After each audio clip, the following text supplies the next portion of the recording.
पदयात्रा काढली होती. पदयात्रेनंतर त्यांनी एप्रिल महिन्यात 7 योजनेचा आम्ही प्रत्यक्ष पाणी पुरवठा सुरू करणार असं सांगितलं. पण त्यातलं आता बारलिंग्यातला फक्त 50% पाणी पुरवठा सुरू झाला. इतर योजनेचं पण अजूनपर्यंत पाणी पुरवठा सुरू झालेला नाही. त्याचं कारण ठेकेदाराचे पैसे निधीच प्राप्त झाला आणि निधी प्राप्त न झाल्यामुळं सगळ्या ठेकेदारांना कामं बंद केली आणि असं असताना त्यांच्यावर 5-5 लाखाचा पर डे दंडसुद्धा मला वाटते वसूल करण्यात आलेला आहे. हे सगळं जरी बरं असलं तरी किमान आमच्या चिखलदरा घाटलाडकी इथे जे नळ योजनेची कुठलीही योजना चालू नाही.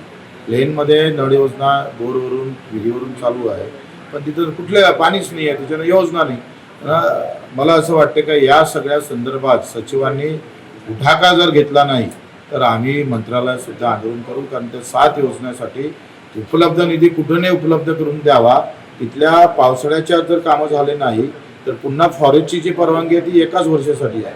पुन्हा फॉरेस्टच्या परवानगीकडे जावं लागेल. म्हणून याची सगळ्या गोष्टीचा विचार करून याला निधी उपलब्ध करून दिला नाही तर आम्ही सचिवाच्या कार्यालयात, पाणीपुरवठा सचिवाच्या कार्यालयात आंदोलन करू.